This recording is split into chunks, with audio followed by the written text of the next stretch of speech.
Yo, what is up YouTube? Welcome to another video. I hope you guys are all doing okay.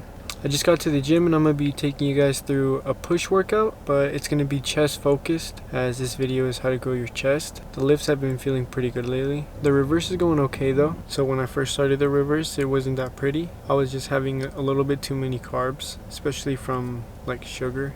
And then as a result, I would just hold a lot of water. So I've just kind of cleaned up the diet a little bit, not as much processed foods anymore.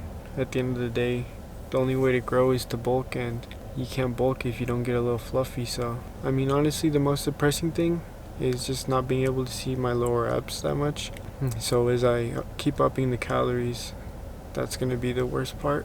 I'll just try to do it as slowly as possible to maintain as low body fat as I can. I'll bring you guys through the chest workout. I'll see you guys inside. Alright guys, so getting right into it, you want to understand that there are three parts of the chest. There is the upper, the clavicular head, the middle, the sternal head, and the lower abdominal head. Now you just need to understand these three parts and get an exercise for each head. Maybe get 2 exercises for the middle head. So here I am warming up with the 40s, and I will build up as I get more and more blood into the chest. Now I will usually start with either flat or incline bench press, but I like to switch it up. So for example, the first chest day of this week, I started with flat bench press, and since this is my second chest day of the week, I'm going to start with incline. So the compound movement that you start with, you want to do 3 working sets of 6 to 10, just mainly to prioritize building mass. And when doing either incline or flat, you want to retract your shoulders and make sure to get a full range of motion and control it coming down. You really want to feel the weight at the bottom, and you can either do flat or incline bench with dumbbells or barbells, but dumbbells will allow for a greater stretch since you can go further down, and there's also less injury risk. Since I'm doing flat second, I will do a little more hypertrophy based. I will do 3 working sets of 12, which isn't completely hypertrophy based, but it's a little mix of the two. Now what I like to do for incline and flat bench, I like to track how much weight I'm pushing each week, but slowly get stronger as strength is also a sign of building muscle. Now on to the next exercise, the cable fly. Now this is my favorite exercise. I'll usually do it at the end of the chest workout, but this exercise will really pump blood into the chest if you're doing it right. So as you go down and come back up, I like to stretch the muscle all the way back, and then once I'm at the bottom again, I will squeeze and really feel the contraction. You want to squeeze for maybe 1 to 2 seconds and then slowly let it back up for maybe 2 to 3 seconds. Now for cable flies, this is completely hypertrophy based, so you're focusing on volume.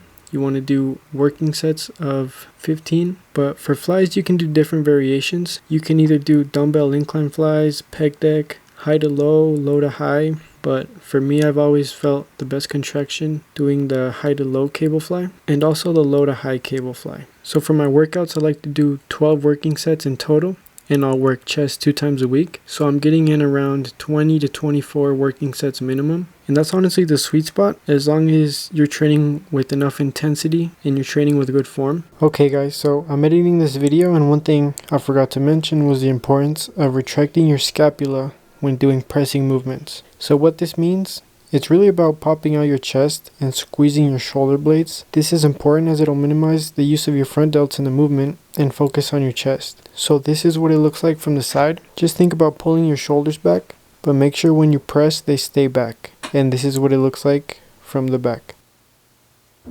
Okay guys, so I made it back home. I'm gonna have my post-workout meal. My post-workout meal is gonna be a serving of the Reese's Puff cereal and then a protein shake as the milk. So like I said, I cleaned up my diet a little bit. I really just wanted to focus on eating less sugar and having less carbs than I was, because that's making me hold a lot more water. I pretty much only have simple carbs before or after the workout, and then most of my carbs, they now consist of like oatmeal, rice, and fruit. Pretty much what it was like during the cut. The idea of ending a cut made it a lot more difficult. Like there were a lot less restrictions, but I myself knew like with doing a reverse, it's still pretty restrictive. It was only until a couple days of that I started holding more water. I don't know, it got to me a little bit mentally, so I had to take a step back and really focus on what I was trying to do. So I am about to finish this meal. So for my next meal, I'm gonna be having rice, ground turkey, and vegetables with a little bit of avocado. Pretty balanced meal. Get a little bit of everything. Some carbs, protein, and fat. I know I stress this a lot, but at the end of the day, muscle mass will generally only come if you are eating in a calorie surplus. So not only does training effectively play a big part, but so does nutrition. The main thing is you want to be in a calorie surplus. Preferably if you can be in a 200, 300, even up to 500 calorie surplus, then you're pretty set. Now I've already made a video on how to bulk properly, so you guys are free to watch that. It'll be in the description. Alright guys, so that was the end of the video. I hope it helped you guys out, and if you guys have any questions, feel free to let me know. Feel free to drop a comment as well. Comment whatever you want. It helps with the algo, helps more people see this video. So thank you guys for watching, and I'll see you guys in the next video. Peace.